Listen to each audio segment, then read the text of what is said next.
Fresh off meeting with China's Xi, Biden is turning his attention. San Francisco, AP. Fresh off his meeting with the leader of China, President Joe Biden on Thursday will address CEOs grappling with the risks to their businesses from world crises and spend time trying to persuade other Indo-Pacific leaders that the U.S. is committed to nurturing economic ties throughout the region.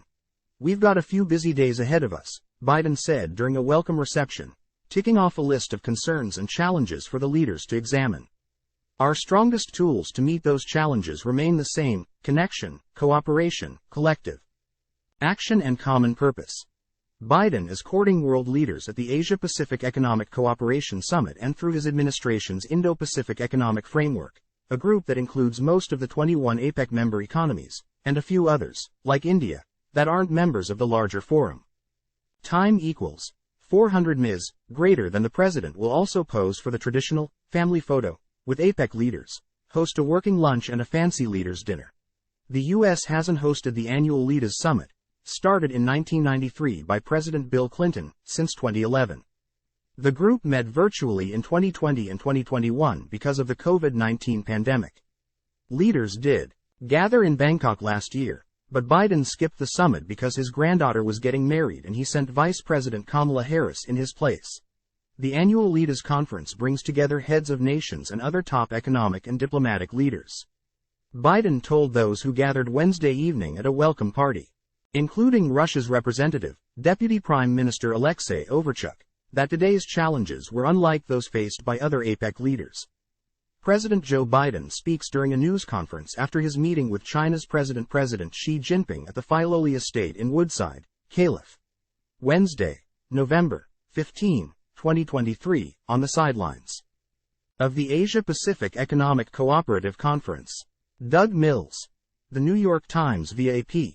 Pool, how we're going to harness the potential of artificial intelligence to lift up the world, while minimizing the risks and safety concerns of the present?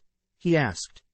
Will we act with the urgency necessary to dramatically curb carbon emissions and avert a climate catastrophe that threatens us all?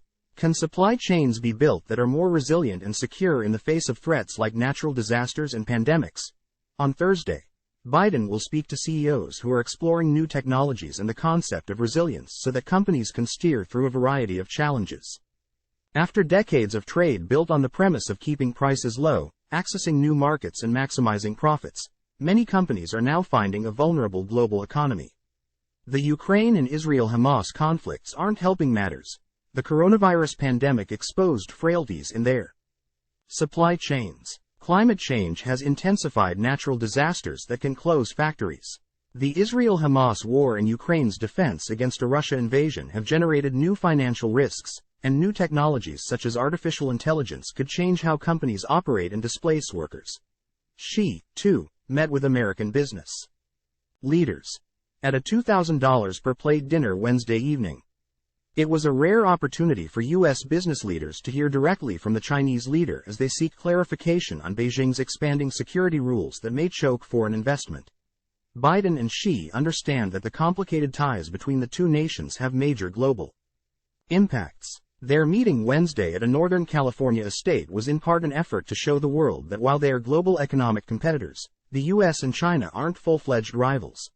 With his characteristic optimism, Biden sketched a vision of leaders who manage competition responsibly, adding, "That's what the United States wants and what we intend to do."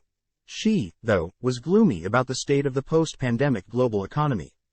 China's economy remains in the doldrums, with prices falling due to slack demand from consumers and businesses. The global economy is recovering, but its momentum remains sluggish, Xi said. Industrial and supply chains are still under the threat of interruption and protectionism is rising. All these are grave problems.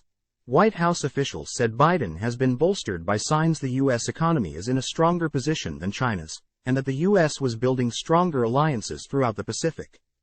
Part of those alliances are through the IPEF framework, announced during a May 2022 trip to Tokyo. It came 6 years after the U.S. unilaterally withdrew from the Trans-Pacific Partnership, a trade deal that was signed by 12 countries. The new framework has 4 major pillars: supply chains, climate, anti-corruption and trade. There won't be any official trade deals to announce. The framework label allows Biden to bypass Congress on any agreements reached with the 13 countries. Associated Press writer Josh Boak in Washington contributed to this report. President Joe Biden and China's President Xi Jinping walk in the gardens at the Filoli Estate in Woodside, Calif. Wednesday, November 15, 2023, on the sidelines of the Asia-Pacific Economic Cooperative Conference. Doug Mills, The New York Times via AP, Pool.